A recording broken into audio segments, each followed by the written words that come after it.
Welcome sa Dries TV. Kung interesado ka sa ganitong news, huwag kalimutang isubscribe ang ating YouTube channel. Maraming salamat! Welcome back again sa ating YouTube channel mga kakimpaw, and sa update natin ito ang pag-uusapan natin ay tungkol sa mga importanteng kaganapan kina Kim and syempre kay Paula Avellino.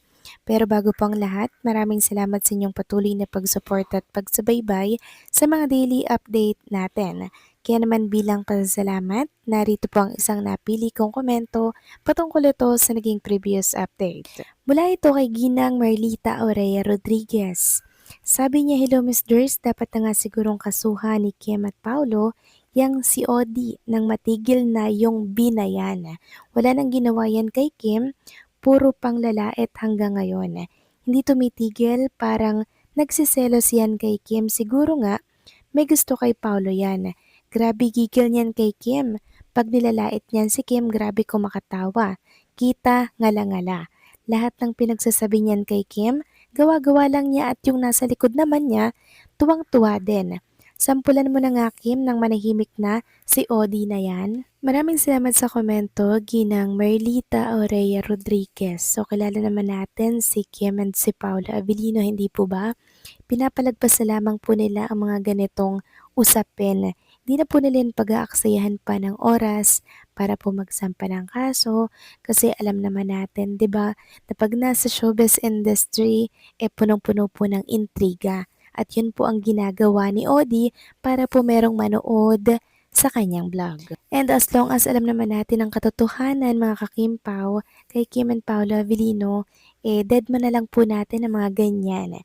Kasi syempre, gusto lang din po nilang sumakay sa kasikatan ni Kim and ni Paulo. Basang-basa na po natin yung mga galawan nila dahil every time na may mga nagba-viral at sumisikat po na mga artista, nakadikit din po ang mga katulad nila. Kasi nga po, ang gusto nila ay panay intriga. Kaya naman, relax lang ginang Merlita Aurea Rodriguez at wag nating seryosohin ang mga bagay-bagay. So maraming salamat po sa inyong komento. God bless at mabuhay kayo. So ito na nga pag-usapan na natin mga kakimpa, mga topic na nakalap natin sa gabing ito. At unahin na nga nating pag-usapan itong panibagong picture na inilapag ni Chinita Princess sa kanyang Instagram account. May caption itong "Loop where it matters, steady where it counts." Kuha ang picture na to mga kakimpaw sa Paris, France at makikita nga po ang Eiffel Tower dito po sa kanyang background. Ang kumuha po nito ay nice print. Marami nga po nagsasabi na tila baga pang prenuptial photo na itong nilabas ni Chinita Princess kasi naka-color white po siya ng kanyang kasuotan dito. And also nagustuhan ko rin po yung caption dito ni Chinita Princess na steady where it counts. Napaka-strong woman talaga ni Chinita Princess mga kakimpaw. Kasi sa dami po ng kanyang mga pinagdaanan sa kanyang buhay, eto't nananatili po siyang matatag at nakatayo sa kabila po ng mga hamon sa kanyang buhay. Nariyan ang nagkasira po sila ng kanyang kapatid, nariyan ang iniwan siya ng kanyang ex-boyfriend na 11 years. Lahat yun kinaya ni Chinita Princess at ngayon nakatagpo po siya ng karapat-dapat na taong makasama niya sa kanyang buhay. Na siyang nagpapangiti sa kanya, tanda siyang protektahan sa lahat ng mga taong gusto siyang ibagsak dito po sa showbiz industry. At yun ay walang iba kundi po si Paula Avellino mga kakimpaw at hopefully ay ito na nga yung lalaking makakasama niya po sa kanyang buhay. Samantalang next topic naman, pag-usapan naman natin ang tungkol dito sa mensahe po ng isang fan ni Chinita Princess since day one. So nakakaantig po yung kanyang mensahe kay Chinita Princess. Sabi niya dito, I literally grow up with Kim Chu, as in anyone who knows me knows how big of a fan I am. No explanation needed, and honestly, I'm so proud of my 12 years old self for choosing the right person to admire. Good job 12 years old Mitch, na siya ang pinili mong pag-ipunan at tiisin ang gutom, makabili ka lang ng 50 to 100 pesos na magazine o CD.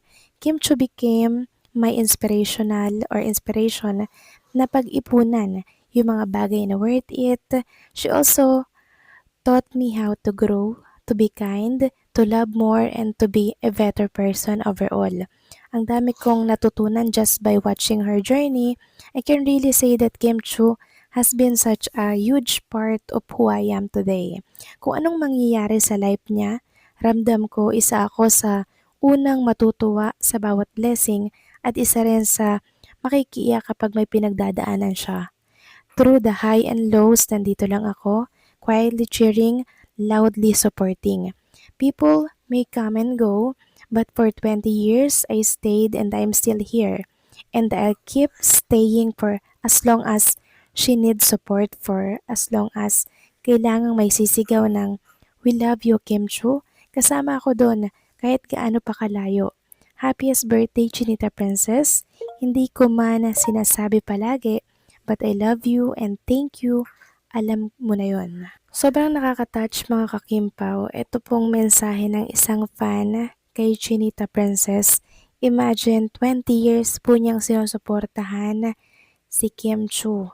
From day 1, nakasuporta na po siya kay Chinita Princess. At meron po silang mga picture ni Kim Chu mga kakimpaw. Ibig sabihin, talaga namang kilalang kilala na ni Kim Chu itong si Mitch. And for sure, nabasa na rin ni Chinita Princess itong nakakaiyak, nakaka-inspire na post niya sa kanyang Instagram. Samantalang next topic naman, pag-usapan naman natin ang tungkol dito sa kakatapos lamang po na birthday celebration ni Chinita Princess dyan po sa Los Angeles, California, na kung saan nakita nga natin mga kakimpaw, si JC Abilino na invited din po sa naturang salo-salo sa isang restaurant. Ito palang si JC Abilino mga kakimpaw, parang kapatid na rin ni Paolo Abilino kasi nung time po na birthday ni Paolo, nung nag-jogging po sila ni Chinita Princess, meron po si JC pa-cake kay Paolo. Ibe-flex ko na lamang din po sa mga screen po ninyo mga kakimpaw. Ibig sabihin, talaga namang close silang dalawa na para bang brother na yung turingan po nila. Dahil dyan, meron nga pong mga Kimpaw fans na nagsasabi na si JC Abilino ang future best man sa wedding nila ni Chinita Princess. Sabi nga po ni Ma'am Lenny, Paolo's future best man sa wedding nila ni Kimi, sa akin lang naman to. Baka lang naman. Just wondering bakit kaya nandyan si JC. Nagkataon lang siguro na nakabakasyon. Sabi nila mga kakimpaw, talagang ang pakay lang dito ni JC ay mag-support sa show ni Kim and Paolo Abilino. And nakakatuwa lang, from Philippines, talagang bumiyahe po siya ng ibang bansa para sumuporta kay Kim and kay Paolo Abilino. And nakaka-happy lang na makita siya na kasama din ni Kim and Paolo Abilino sa napakalagang okasyon ng buhay ni Chinita Princess kanina. Invited talaga si JC Abilino mga kakimpaw. At maging si JC Abilino, suportado nga po itong relationship na meron si Kim and si Paolo. So paano mga kakimpaw, hanggang dito na lamang pong update natin. Maraming salamat sa patuloy po na pagsuporta.